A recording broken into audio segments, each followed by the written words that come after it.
폴란드 영공은 9월 10일 수요일 아침 일찍 고도의 경계 상태에 놓였습니다. 그리고 이번에는 단지 국경 너머의 전쟁 때문만은 아니었습니다. 폴란드 군의 레이더는 동시에 여러 무인 항공기를 추적하여 몇 초 만에 지휘 통제 체인을 작동시켰습니다. 전투기가 이륙했습니다. 지상 기반 방공포대가 발사 위치를 잡았습니다. 그리고 공격이 점차 제한되었습니다. 폴란드 공군과 나토는 고도의 경계 태세에 있었다. 폴란드 군 작전 사령부는 러시아의 쉐이디드 유형 무인 항공기에 의해 자국 영공이 반복적으로 침해되었다고 확인했다. 이 러시아의 공격은 나토의 제5조를 촉발할 수 있는 조치였다. 바르샤바 정부 관계자들은 이것이 침해가 아니라 민간인의 안전을 직접적으로 겨냥한 공격 행위라고 주장했다. 나토 전투기는 우크라이나에 대한 야간 폭격 중 폴란드 영공을 반복적으로 침범한 러시아 드론을 격추했습니다. 폴란드는 러시아 영공에 진입한 19대의 드론 중 4대가 격추되었다고 발표했습니다. 시민들이 실내에 머물 것을 권고받는 동안 폴란드, 네덜란드, 이탈리아 소속 전투기들이 10대 이상의 드론을 요격하기 위해 이륙했습니다. 폴란드 F-16 전투기, 네덜란드 F-35, 이탈리아 AWACS 감시 항공기, 그리고 나토 공유 공중급유기가 밤새 작전에 참여했습니다. 체자리 톰치크 폴란드 국방부 장관은 폴란드 대통령과 총리가 폴란드 영공을 침범한 물체를 무력화하기 위한 작전이 시작되었다는 통보를 받았다고 밝혔습니다. 그 후 러시아 드론이 격추되었고 추락한 잔해를 수색 중이라는 공식 성명이 잇따라 발표되었습니다. 러시아 무인 항공기가 격추되기 전에 폴란드 영공 내에 약 40km 깊이까지 들어왔던 것으로 보고되었습니다. 폴란드 국민에게 실내에 머물고 떨어지는 잔해를 신고하라는 경고가 발령되었습니다. 바르샤바 정부 관계자들은 폴란드 인구의 약 4분의 1에 해당하는 약 870만 명에게 집에 머물 것을 명령했습니다. 이 상황은 국경 침해가 단순한 지루한 뉴스가 아니라 긴장 고조의 위험이 있는 문턱임을 다시 한번 보여주었습니다. 폴란드 총리 도날드 투스크는 나토 사무총장과 지속적으로 연락하고 있으며 연합군도 배치되었다고 발표했습니다.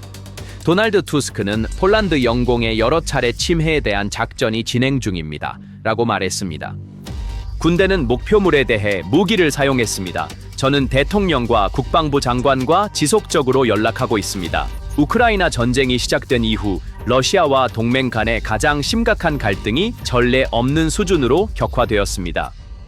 폴란드는 나토 회원국으로서 제5조에 따라 보호받고 있습니다. 이번이 동맹국 영공에서 잠재적 위협에 대해 나토 항공기가 배치된 첫 번째 사례였습니다.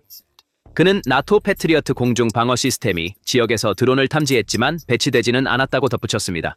대변인은 동맹이 오늘 회의를 열어 대응 방안을 논의할 것이라고 말했다. 이 실패는 적어도 러시아의 치명적인 드론이 폴란드에서 인명피해를 일으키지 않았기 때문이었다.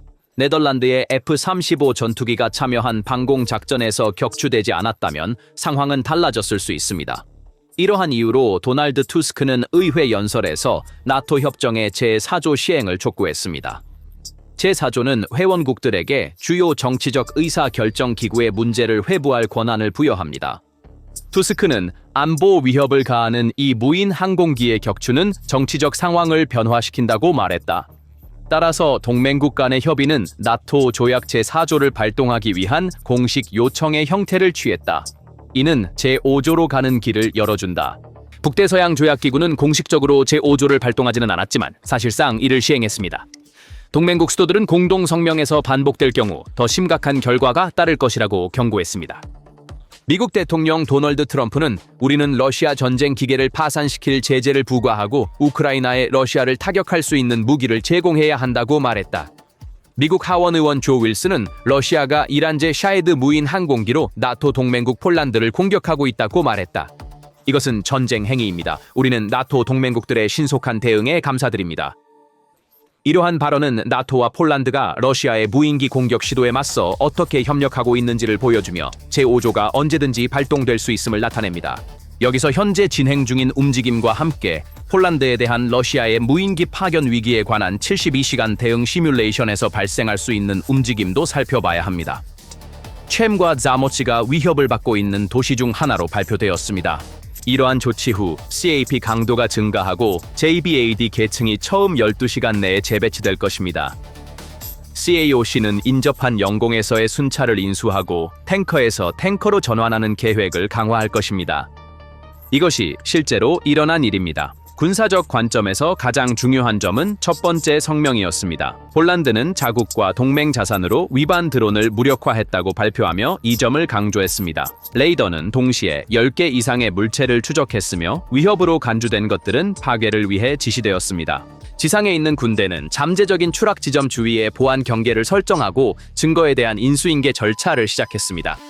공중 경계는 공중 방어와 통합되어 이 사건 동안 공격적으로 운영되었습니다. 에어납 전투기들은 CAOC에 의해 지휘될 폴란드 영공의 다층적인 CAP 전투 공중 초계선을 구축했습니다.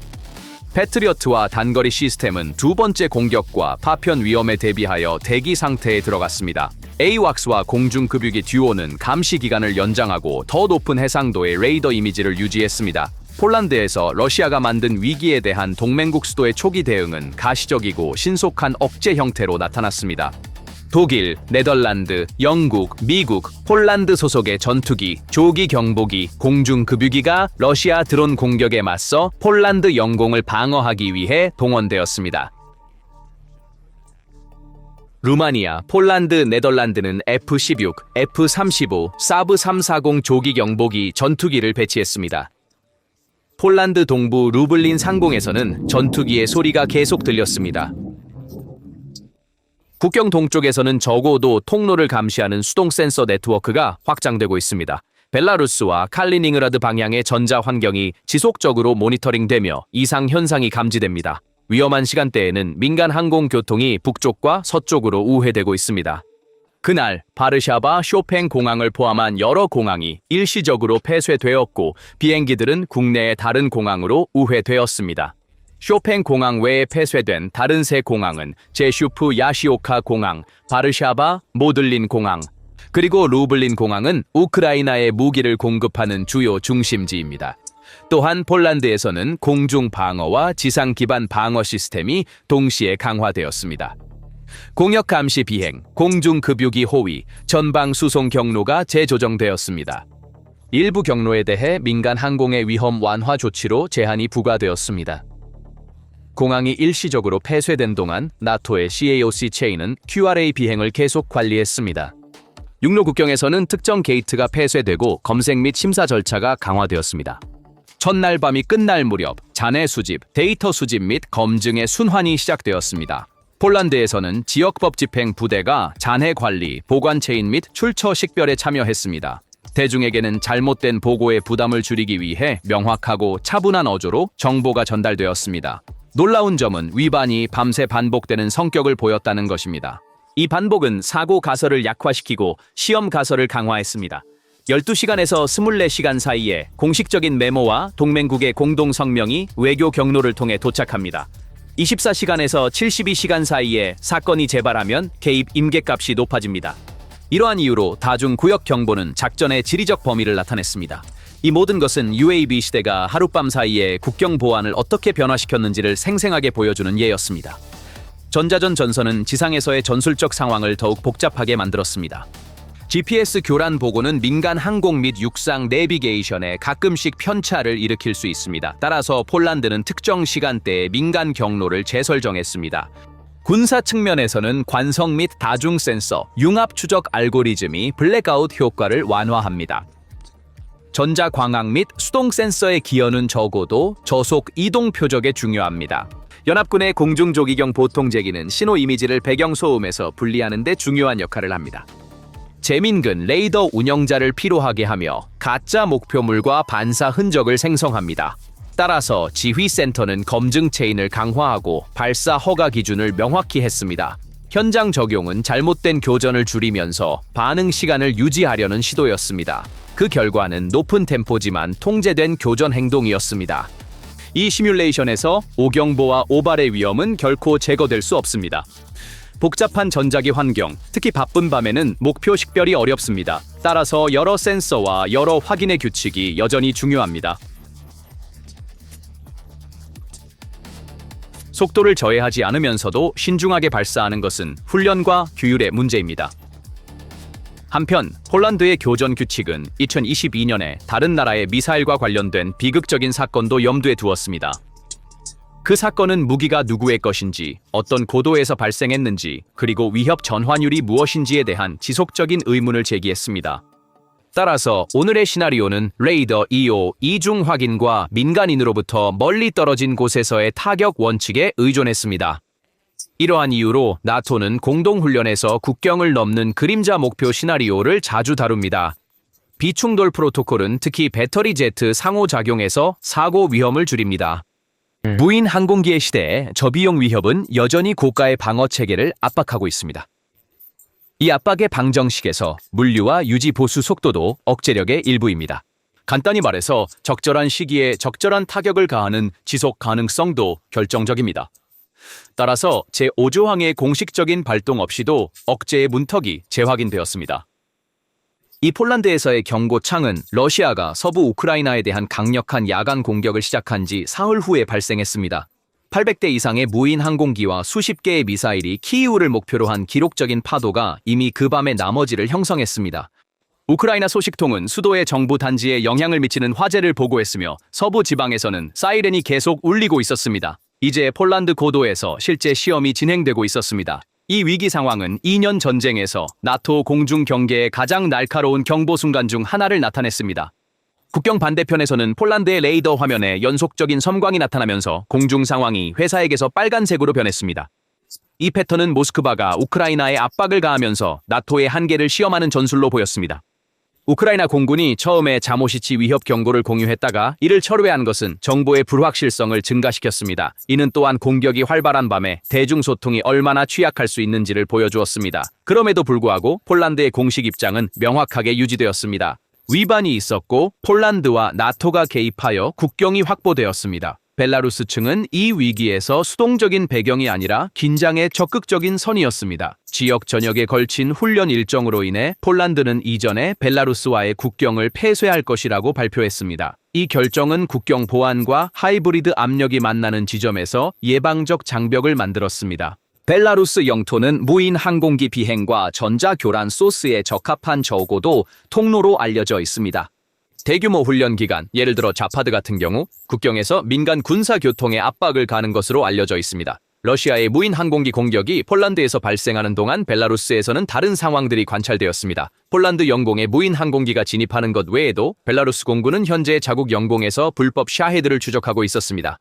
폴란드와 발트 국가들은 같은 시간대에 순찰과 스캔 강도를 높였습니다. 물류와 이주 문제는 보안 카드를 강화하는 보완적인 압력을 만들었습니다. 민간인을 위한 지침 문서가 CLED 스타일의 사건 지도와 함께 지역 당국에 전달되었습니다.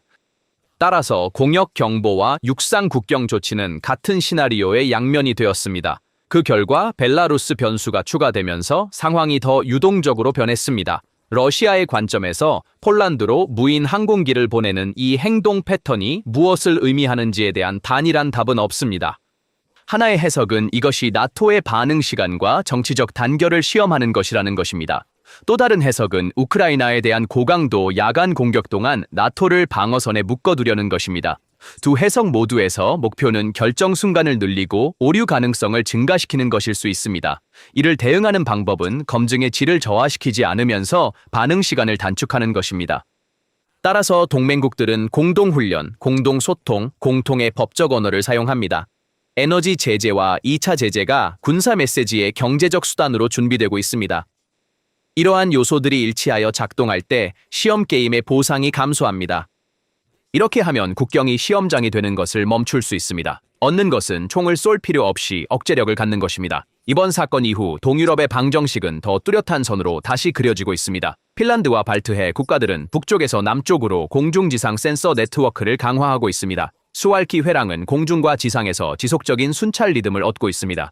폴란드 내에서 항공 방어 시설의 영구적인 부지 계획이 가속화되고 있습니다. 우크라이나 물류와 가까운 제슈프 선을 따라 민간 군사 구분이 명확해지고 있습니다. 철도와 고속도로, 교차점에서 수동보호 및 화재 예방 조치가 강화되고 있습니다. 지역 산업의 비상 생산 능력이 방어 계획에 통합되고 있습니다. 이러한 조치는 일시적인 것이 아닌 영구적인 국경 보안 구조를 가리킵니다. 이 위기의 결과는 서부 전선에서의 평온이 아니라 체계적인 경계 상태입니다. 그리고 이 질서는 무인 항공기의 시대에 새로운 정상으로 받아들여집니다. 러시아가 폴란드 영공에서 일으킨 위기와 우크라이나 전선과의 동시성은 절대 잊어서는 안 됩니다. 러시아가 서쪽을 향한 공격의 강도를 높일 때 리비우 볼린 창문에서 사이렌이 울립니다. 이 압력은 자동으로 나토 국경에서의 공중 경계 속도를 증가시킵니다. 따라서 우크라이나의 공중 방어와 폴란드의 공중 상황 공유는 매우 중요합니다. 물류 흐름의 안전은 단지 한 국가의 문제가 아니라 공급망의 문제입니다. 드론이 격추되면 파편과 잔해가 때때로 국경 반대편에 떨어질 수 있습니다. 이 기술적 세부 사항은 주권과 관할권에 대한 논의를 촉발할 수 있습니다. 따라서 공동사건 현장 관리 및 증거 수집 절차가 진행 중입니다. 현장에서 침착함을 유지하려면 사전에 작성된 문서가 필요합니다.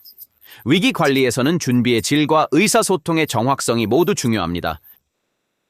우리가 마지막 단계에 접근함에 따라 다가오는 시기에 발생할 수 있는 가능한 결과를 테이블 위에 올려봅시다. 첫 번째 시나리오는 반복되지 않는 위반과 강력한 메시지를 통한 진정입니다. 이 경우 동맹국들은 제재 패키지와 군사적 가시성에 만족합니다. 두 번째 시나리오는 반복적인 위반과 조기 개입입니다. 여기서 CAP-GBD 임계값이 낮아지고 격추 주기가 가속화됩니다. 세 번째 시나리오는 벨라루스의 개입과 동시 압박입니다. 육지 공중 경계에 대한 공동 압박은 나토의 동부 전선에서 여러 과제를 요구합니다. 네 번째 시나리오는 우발적 확전과 긴급 완화선을 포함합니다. 이 단계에서는 외교 채널과 지도자급 전화 외교가 작동합니다. 모든 시나리오에서 변함없는 것은 확인, 참여, 검증 체인의 세심한 유지입니다. 일어난 모든 일을 고려할 때 폴란드 영공에서의 몇 분간의 침범은 나토의 밤 전체를 다시 썼습니다. 전투기의 신속한 이륙부터 공항 폐쇄까지의 모든 단계는 메시지를 전달했습니다. 그 메시지는 모스크바를 향한 것이었지만 수신자는 전체 동맹이었습니다. 이 테스트 게임은 비싸고 더 비싸질 것이다 라고 말했다. 강렬한 불확실성의 순간에도 법과 규율의 선은 넘지 않았다. 경계를 유지하면서도 상황을 악화시키지 않는 선은 미묘하지만 유지할 수 있다. 이를 위한 핵심은 훈련, 센서, 융합, 공통 언어의 동시 운영이다. 동유럽에서는 이제 이 선이 일상생활의 일부인 것처럼 보인다.